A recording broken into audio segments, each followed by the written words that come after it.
말씀 봉독할 텐데요. 1절부터 13절인데 2절이 내용이 없어서 바로 교독할 때 여러분은 3절을 읽어주시면 되겠습니다. 한 절씩 교독하겠습니다. 내가 그리스도 안에서 참말을 하고 거짓말을 아니하노라. 나에게 큰 근심이 있는 것과 마음에 그치지 않는 고통이 있는 것을 내 양심이 성령 안에서 나와 더불어 증언하노니 나의 형제 곧 골육의 친척을 위하여 내 자신이 저주를 받아 그리스도에게서 끊어질지라도 원하는 바로라. 그들은 이스라엘 사람이라. 그들에게는 양자됨과 영광과 언약들과 율법을 세우신 것과 예배와 약속들이 있고 조상들도 그들의 것이요 육신으로 하면 그리스도가 그들에게서 나셨으니 그는 만물 위에 계셔서 세세 찬양을 받으실 하나님이시니라. 아멘. 그러나 하나님의 말씀이 폐하여진 것 같지 않도다. 이스라엘에게서 난 그들이 다 이스라엘이 아니요 또한 아브라함의 씨가 다 그의 자녀가 아니라 오직 이삭으로부터 난 자라야 내 씨라 불리리라 하셨으니 곧 육신의 자녀가 하나님의 자녀가 아니요 오직 약속의 자녀가 씨로 여기심을 받느니라. 약속의 말씀은 이것이니 명령이 때에 내가 이르리니 사라에게 아들이 있으리라 하심이라. 그뿐 아니라 또한 리브가가 우리 조상 이삭 한 사람으로 말미암아 임신하였는데 그 자식들이 아직 나지도 아니하고 무슨 선이나 악을 행하지 아니한 때에 택하심을 따라 되는 하나님의 뜻이 행위로 말미암지 않고 오직 부르시는 이로 말미암아 쓰게 하려 하사 리브가에게 이르시되 큰 자가 어린 자를 섬기리라 하셨나니 기록된 바 내가 야곱은 사랑하고 예수는 미워하였다 하심과 같으니라. 아멘. 하나님의 약속과 이스라엘이라는 제목으로 목사님 말씀해 주실 때 큰 은혜 되시길 바랍니다.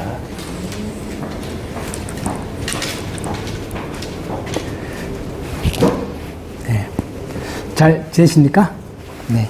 오늘 본문에 보면 아까 우리 2절 없다 그렇게 말씀하셨는데 우리나라 성경에 2절이 없죠. 없는데 그 영어 성경이나 원문에 2절이 있습니다. 있고 이제 번역하는 과정에서 1절과 2절 나누는 게 아주 애매해서 우리나라 성경은 이렇게 합해서 1절, 2절 이렇게 붙였습니다. 그러니까 우리가 우리말 성경이나 뭐 세번역 이런 거 보면 2절에 또 내용들이 있습니다. 네. 그렇게 이해하시면 되겠고요.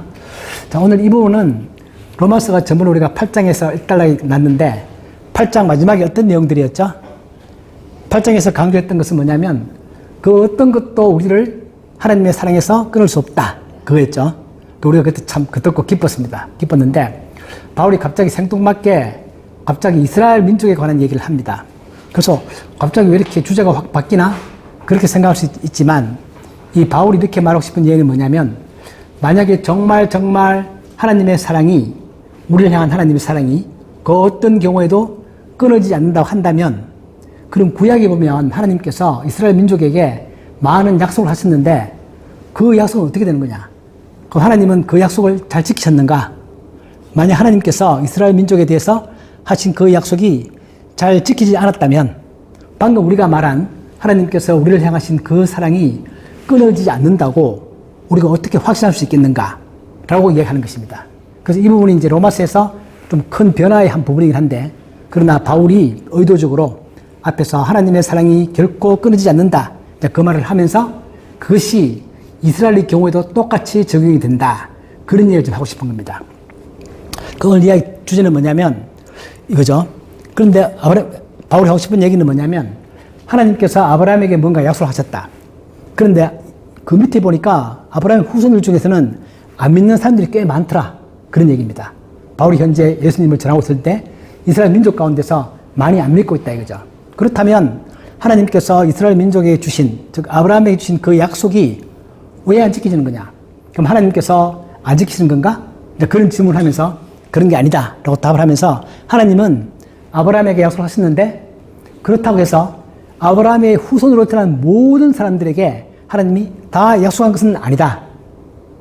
그 구원의 약속은 그 중에서 건 바이 건이다 그 뜻입니다. 각각 사람들마다 다 다른 것이다. 민족 전체가 무조건 아브라함의 후손이기 때문에 무조건 구원을 받는다. 그건 아니라는 뜻입니다. 그걸 지금 바울이 여기서 설명하고 있는 것입니다. 그래서 하나님의 선택은 민족이 아니라 개인적인 것이다. 그래서 두 가지 예를 들죠.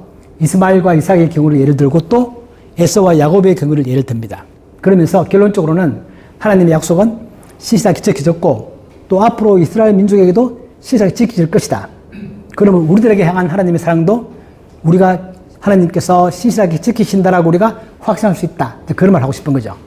로마 전체를 보면 우리 1장부터 8장까지가 큰 한 단락이고 우리가 새롭게 시작하는 9장, 10장, 11장이 이스라엘 민족에 관한 얘기입니다. 다시 12장이 되면 다시 돌아와서 우리의 현실 생활에 관한 얘기를 합니다. 바울 중간에 그 내용을 집어넣은 것은 그냥 삽입한 게 아니고 로마서 전체로 보면 아주 중요한 의미를 담고 있습니다.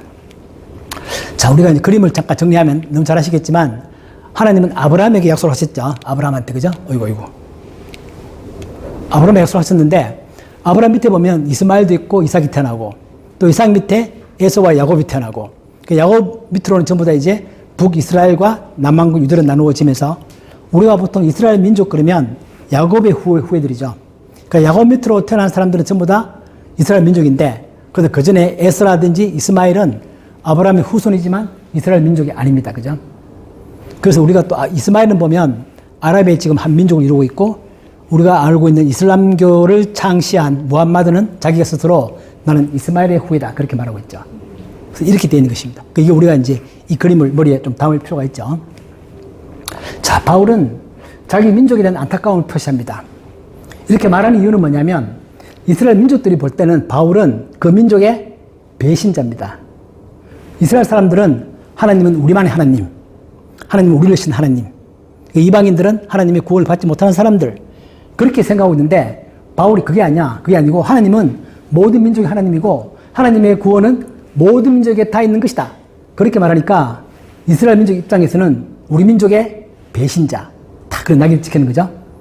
실제로 그래서 그들은 바울을 엄청 미워했고 죽이고 싶었고 막 그런 거죠. 근데 바울은 거기서 그렇다면 내가 우리 민족을 내가 안 좋아하냐 안 사랑하냐 그게 아니다. 나는 우리 민족에 대해서 정말 놀라운 사랑을 가지고 있고 그들 내가 엄청 사랑한다. 그런 걸 지금 강조하고 있습니다. 그러면서 밑에 보시면 내가 그리스도 안에서 참말을 하고 거짓말을 하지 않는다. 이쪽에 맹세를 하는 거죠. 그러면서 자기는 정말 근심이 있고 고통이 있다. 그러면서 또 셋째 줄 보시면 나의 이런 마음을 성령께서 정언한다. 하나님 이름을 걸고 내가 맹세하건대 나는 우리 민족을 향한 뜨거운 가슴이 있다. 그렇게 말하면서 내가 골육의 친척을 위하여 내 자신이 저주를 받아 그리스도에게서 끊어질지라도 원하는 바다. 저 원함이 이루어질까요? 안 이루어질까요? 바울이 저렇게 원하는데 저 원함이 이루어질까요? 저 기도는 이루어질 수 없는 기도죠. 왜냐하면 바울이 우리 로마서 8장 마지막에 말했던 것처럼 그 어떤 것도 그리스도 예수 안에 있는 하나님의 사랑에서 우리를 끊을 수 없다. 그렇게 말했기 때문에 바울이 이렇게 기도하고 있지만 사실은 자기는 끊어질 수 없는 존재입니다. 그런데 이것은 이제 그 기도가 이루어진다기보다도 그런 간절한 마음대로 원하는 거죠. 우리 구약에 보면 모세가 이런 기도를 했죠. 모세가 그때 시내산 가서 십계명을 내려올 때 이스라엘 백성들이 배신을 했는데 하나님께서 온 이스라엘 백성을 다가 내가 다 썰어버리겠다. 그랬더니 모세가 주님, 하나님, 저를 끊어버리시고 우리 민족을 살려주세요. 그렇게 말했는데 그런 똑같은 마음을 지금 바울이 가지고 있는 것입니다. 자기 민족을 향한 뜨거운 열정 이런 걸 말하면서 나는 결코 우리 민족을 내가 배신하는 게 아니다. 하나님의 뜻이 그렇다라는 걸 지금 주장하고 있는 것입니다. 그러면서 이스라엘 민족에게는 엄청난 특권이 많이 주어져 있죠. 바울이 나열을 합니다. 양자됨, 영광, 하나님의 영광, 언약, 하나님의 언약, 율법도 있고 예배도 있고 약속, 또 믿음의 조상들 아브라함, 이삭, 다윗, 솔로몬 같은 믿음 조상들이 있고 그 특권의 실정은 뭐죠? 그리스도다. 하나님께서 이 땅에 오시는데 사람의 몸을 입고 오시는데 하나님께서 한국 사람으로 타오셨더라면 우리가 얼마나 어깨에 힘이 들어가겠습니까? 와, 예수님 하나님께서 온 민족 가운데서 한국인으로 태어나셨다. 막 그럴 텐데 그분은 이스라엘 민족으로 오시는 거죠. 그러니까 이스라엘 민족이 어깨에 뽕이 들어가는 게 당연하죠. 그죠? 하나님이 우리 민족으로 오셨다. 제가 신학교 가서 성경을 배우면 제일 머리 아픈 게 뭐냐면 히브리어 배우고 헬라어 배우는 게 엄청 머리가 아픕니다. 히브리어 글자 막 복잡한 거 있죠. 그 이스라엘 사람들은 자기 모국어잖아요. 너무 좋겠는 거예요. 그 제가 정말 부럽다. 그들은 정말 히브리어 안 배워도 되고 원어를 쫙 읽을 수도 있고 너무너무 부러운 거예요. 그런 특권을 가지고 있다. 그런데 그들은 그런 많은 특권을 받았음에도 불구하고 믿지 않는다. 이게 이제 바울이 안타까운 거죠. 많은 특권이 주어졌다. 그들은 믿지 않는다. 바울이 지금 아주 안타까워하는 그런 것입니다. 하나님은 실제로 이스라엘 민족들에게 아주 많은 특권을 베푸셨습니다. 그래서 바울이 말하고 있기를 그렇지만 그들이 믿지 않는다고 해서 하나님의 약속이 모여왔다는 것은 아니다. 아까 말했던 것처럼 그 약속은 민족 모두에게 주어진 게 아니라 개인에게 주어진다. 그러면서 6절에서 아주 중요한 구절입니다. 9장 6절은 구절의 핵심이죠. 하나님의 말씀은 결코 폐하지 않았다. 아브라함의 후손이라고 해서 모두가 다 구원의 대상이 되는 것은 아니다. 그들 모두에게 하나님께서 약속을 주신 것은 아니다. 그렇게 말합니다. 그렇게 말하면서 약속의 자녀가 있고 육신의 자녀가 있다. 라는 거죠. 그래서 바울이 지금 구절에서 말하고 있는 것처럼 8절에 보면 육신의 자녀가 하나님의 자녀가 아니고 약속의 자녀가 시로 여기심을 받는다. 그 약속의 말씀은 뭐냐? 하나님께서 분명히 말씀하신다. 명년 이때가 언제냐면 아브라함의 나이가 99세의 때입니다. 그때 하나님께서 아브라함에게 1년 뒤에 명년 1년 뒤에 사라에게 아들이 있을 것이다. 사라에게 내가 약속하십니다. 그러므로 사라의 아들은 하나님의 약속의 자녀지만 사라가 아닌 여종 하갈의 아들은 하나님의 약속의 대상이 아니다. 인간적으로 만들어진 그런 아들이다. 라는 걸 지금 강조하고 있습니다. 이미 이야기는 바울이 로마서 2장에서 이미 이야기했습니다. 우리가 봤던 것들인데요. 무릇 표면적 유대인이 아니다. 우리말로 하면 겉무늬만 유대인이면 유대인이 아니다 뜻입니다. 이면적 유대인. 정말 마음 가운데서 하나님을 경배하고 그분을 받아들이는 그런 약속의 말씀을 믿는 사람들. 그 사람들이 진정한 이스라엘들이지 단지 혈통으로만 이스라엘 사람이라고 해서 그들이 모든 약속을 그냥 받는 건 아니다. 그걸 강조하고 있습니다. 사례를 들죠. 우리 잘 아는 얘기들입니다. 자, 약속은 하나님께서 분명히 사라의 자녀다. 이렇게 말했고, 이스마엘은 육체를 따라 났다. 왜 그렇게 된 거죠? 하나님이 아브라함을 처음 불러가지고 75세 때 아브라함을 불러서 내가 너로 큰 민족을 이루겠다. 그렇게 말했는데 20년을 기다려도 10년을 기다려도 아이가 안 태어나는 거예요. 그죠? 하나님은 약속을 하시면 하나님은 참 느긋하십니다. 저는 정말 그걸 참 느끼는데 하나님은 약속을 딱 하면 뭐 금방 우리가 들을 때는 금방 이루어질 것 같죠. 근데 하나님은 10년, 20년 그냥 갑니다. 하나님은. 아브라함 75세 때 그 약속을 들었지만 86세가 돼서 즉 11년 뒤에 아이가 안 태어나니까 사라가 그렇게 말하죠. 하갈과 사이에 아이를 만들자. 그래서 아브라함 그렇게 하자. 그리고 하갈 사이에서 아들을 만든 게 이스마엘이죠. 그런데 그것은 하나님의 약속에 따라서 태어난 하나님의 약속에 근거해서 하나님의 능력으로 태어난 그런 아기는 아니다. 라는 뜻입니다. 그래서 아니다는 거죠. 분명히 사라에게 아들이 있을 것이다. 그렇게 말했고 이 이야기를 갈라디아서에서 바울이 다시 한 번 더 설명을 하죠. 갈라디아서에서 바울이 기록된 바 아브라함에게 두 아들이 있다. 하나는 여종에게서 태어난 하갈에서 하나는 자유 있는 여자에게서 낳다 하였으며 여종에게서는 육체를 따라 낳고 자유 있는 여자에게서는 약속으로 말미암아 태어났다. 그렇게 말하면서 제가 안 썼지만 갈라디아서 보면 바울이 그렇게 말합니다. 그것은 비유다. 어떤 비유냐면 하갈에서 태어난 여종은 율법을 상징하고 약속을 따라서 자유인 사라에게서 태어난 아들은 은혜를 말하는 것이다. 그러니까 율법과 은혜를 대비시킵니다. 그런 비유였다. 그렇게 설명하죠. 아무튼 그래서 명확하게 이스마엘과 이삭은 하나님 쪽에서 볼 때는 약속의 자녀고 아닌 게 명확하게 나눠지는 것이다. 그래서 그 약속의 자녀를 통해서 하나님의 축복이 가는 것이고 그 약속은 그대로 이루어지는 것이다. 그렇게 말합니다. 둘째는 더 놀라운 비유죠. 에서와 야곱. 참, 밑에 본문에 보시면 두 번째 예를 들면서 그뿐 아니라 또한 이삭의 아내 리브가가 우리 조상 이삭 한 사람으로 말미암아 임신하였는데 그 자식들 두 명이죠. 에서와 야곱. 아직 나지도 않고 무슨 선이나 악을 행하지도 아니한 때에 택하심을 따라서 되는 하나님의 뜻. 하나님의 뜻은 하나님께서 주권적으로 택하신다. 그 뜻이 행위로 말미암지 않고 어떤 행위?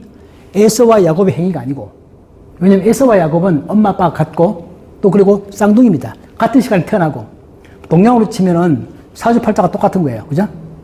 같이 태어나는 거고 그걸 그들이 뭔가 행동하지도 않았습니다. 그럼에도 불구하고 태어나기 전에 이미 하나님께서 리브가에게 그렇게 말하죠. 오직 부르시는 이로 말미암아 서게 하려 하사 리브가에게 이르시되 큰 자 형이죠. 형이 동생을 섬기리라 하셨나니 기록된 바 내가 야곱은 사랑하고 에서는 미워하였다 하심과 같다. 자, 여기서 사랑하고 미워했다는 얘기는 하나님께서 에서를 감정적으로 미워했다 그런 의미는 아닙니다. 그런 의미는 아니고 여기서는 하나님께서 하나님의 뜻이 그 약속이 선택된 대상이냐 아니냐 그런 의미입니다. 그래서 말라기에서 다시 한번 그걸 인용했기 때문에 바울이 여기서 다시 한번 인용하는 건데 하나님의 뜻은 그렇게 이루어지는 것이다.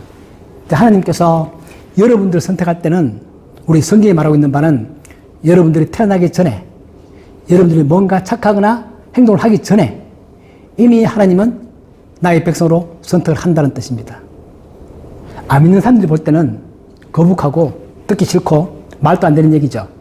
그러니까 우리가 그걸 자랑하고 싶은 게 아니라 실제로 하나님은 여러분들 선택할 때 태어나기 전부터 이상철이 뭘 잘했다고 태어나기 전부터 자신의 백성으로 선택했다. 여러분들을 그렇게 선택했다는 뜻입니다.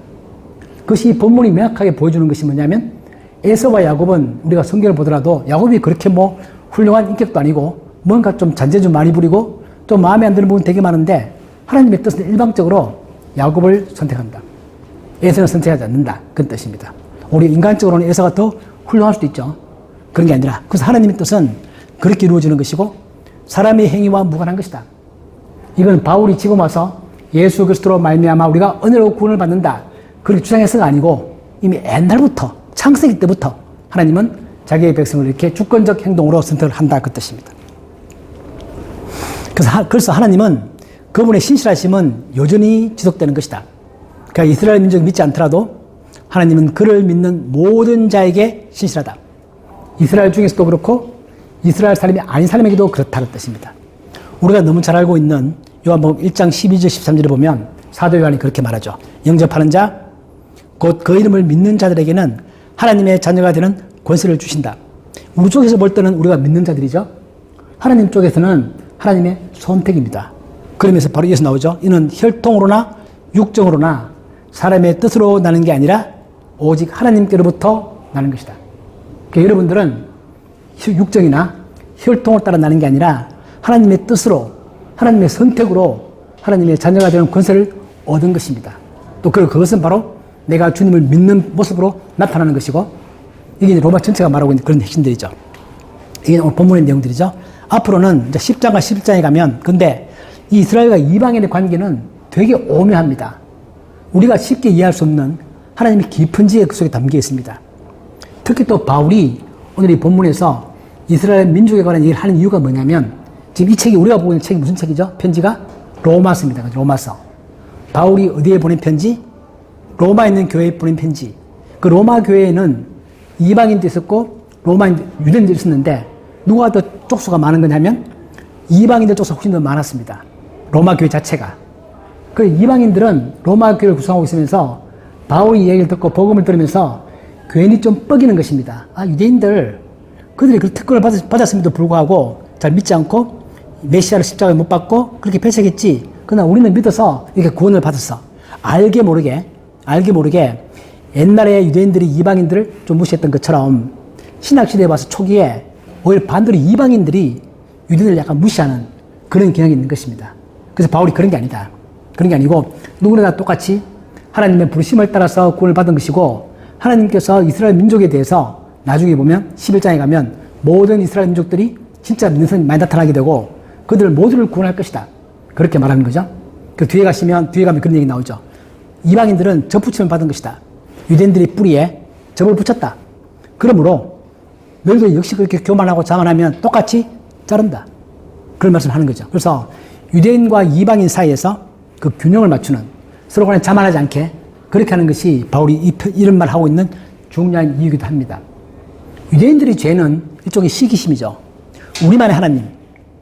그러면 우리만의 하나님이었으면 좋겠는데 우리만의 하나님이 아니고 이방인들의 하나님.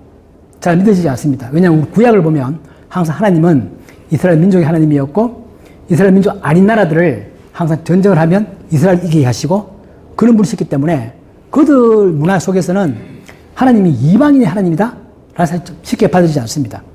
그와 똑같이 우리도 지금 똑같이 이스라엘 사람들을 그렇게 보면 안 된다라는 얘기를 지금 바울이 하고 싶은 겁니다. 자, 이 본문을 보면서 저는 이런 생각을 했습니다. 구약에 나와 있는 아까 우리 바울이 말했던 것처럼 율법, 영광, 예배 그 모든 것들의 약속이 많이 있는데 그 약속이 누구를 위한 것이었다? 이스라엘 민족 가운데서도 하나님을 믿는 사람들을 위한 것이었다면 오늘 현재는 그것이 바로 여러분들을 위한 것입니다. 하나님께서 구약에서 아브라함에게 한 그 약속은 그 약속을 따라서 하나님을 믿고 예수 그리스도를 믿는 여러분들을 위한 약속이었다는 뜻입니다. 그 오래된 약속이 단지 그냥 이스라엘 민족들만의 약속이 아니라 우리 각자를 위한 약속이다. 하나님께서 아브라함에게 하신 가장 약속의 핵심이 뭐죠? 너는 복의 근원이 된다. 아브라함은 복의 근원이 된다. 아브라함이 복의 근원이 되었습니까? 되었죠. 특히 아브라함의 후손 예수 그리스도로 말미암아 모든 민족들이 구원을 받고 우리도 구원을 받습니다. 그게 약속의 핵심인데 그 약속의 핵심은 우리들에게도 똑같이 그렇게 이루어집니다. 그러니까 여러분들은 복의 근원이세요. 여러분 아멘이세요? 여러분 복의 근원처럼 살고 있다고 생각하세요? 그렇게 물어보면 또 답을 못하죠, 그죠? 근데 실제로 우리가 뭘 잘해서 복의 근원이 되는 게 아니고 하나님이 우리를 그냥 복의 근원으로 심었습니다, 그냥. 그게 성경이 말하고 있는 바죠. 아브라함이 뭘 잘해서 복의 근원이 된 게 아니라 하나님이 아브라함을 선택할 때 나는 너를 복의 근원으로 만들겠다. 그렇게 세워놓겠다. 그런 것입니다. 우리는 내가 뭘 잘했다는 게 아니라 내가 정말 복의 근원답게 살려고 노력도 또 확인해야 되겠지만 더 근본적으로는 하나님께서 우리를 복의 근원으로 현재 위치에 두셨습니다. 나는 내가 하고 있는 일들, 내 주변에 일어나고 있는 일들을 보면 내가 무슨 복의 근원이야? 별로 그런 것 같지도 않은데 그 생각이 든다 할지라도 하나님의 약속은 항상 천천히 아주 느긋하게 이루어지죠. 우리는 못 느껴도 여러분들 이미 있는 위치에서 여러분 가정에서 친구들 사이에서 모임에서 하나은행 내에서 복의 근원이세요. 이걸 잊어버리면 안 됩니다. 진짜입니다. 이거 제가 이렇게 드리는 말씀이 아니에요. 성경이 그렇게 말하고 있잖아요. 그죠? 여러분들 복의 근원이십니다. 그래서 내가 그걸 인정하고 그걸 내가 느끼면서 나의 아이덴티티를 그렇게 가지고 살아가면 또 알게 모르게 신기하게도 약간 또 복의 근원이 되기도 합니다. 그죠? 어떤 부분에서는. 정말 이것은 정말 놀라운 것입니다. 그래서 그리고 그것은 바로 나의 노력이나 나의 잘잘못에 근거하고 있지 않다. 이건 정말 은혜로운 거죠. 나의 노력과 잘잘못 가지고 나를 판단한다면 도대체 내가 어떻게 복의 근원이 될 수 있겠습니까? 불가능한 얘기죠. 잘하는 것도 많지만 못하는 것도 많으니까. 가족에서도 저는 아빠로서 남편으로서 엄청 헌신을 하지만 자녀가 볼 때, 저 집사람이 볼 때는 또 부정이 있잖아요. 그죠? 그걸 따질 수가 없는 것입니다. 하나님은 우리를 복의 근원으로 삼을 때는 나의 노력과 잘잘못에 근거하지 않았기 때문에 우리가 감사한 마음을 가지고 기뻐하면서 긍정적으로 복의 근원이다. 항상 그렇게 외치면서 아무것도 자랑하지 말고 혼자 마음속에서 자랑하면 절대 안 됩니다. 마음속에서 언제 어디라도 한번 해보시죠. 나는 복의 근원이다. 자랑하는 게 절대 아닙니다. 마음속에서만. 그러니까 누가 나를 비난하거나 공격할 때 마음 깊은 곳에서 그래도 나는 복의 근원이야. 이렇게 딱 생각하면서 살아가는 그런 모습을 갖는 것이 하나님께서 이 말씀을 통해서 여러분들을 주시고 싶어 하시는 그런 말씀드립니다. 자, 우리 그런 정말 복의 근원답게 오늘 오후도 살아가고 매일매일 살아가는 우리 모두가 되시기를 주님 이름으로 축복합니다. 아멘. 아버지 하나님, 오늘 이렇게 정말 로마서를 통해서 우리에게 구약의 그 놀라운 약속들이 복의 근원이 되리라 말씀하신 그 약속들이 바로 나를 위한 것임을 다시 한번 깨닫습니다. 하나님, 내가 아무리 힘들 때에도, 내 마음이 우울할 때에도, 내 마음이 절망에 빠질 때에도, 내 마음이 낙담할 때에도, 나의 모든 환경이 사면초가 그 어떠한 희망도 보이지 않을 때에도 하나님이 나와 함께 하시고 나를 복의 근원으로 삼으셨으며 하나님의 그 약속이 나의 삶을 통하여 신실하게 이루어질 것을 믿으며 살아가는 저희들이 되게 하여 주옵소서. 예수님의 이름으로 기도하옵나이다. 아멘.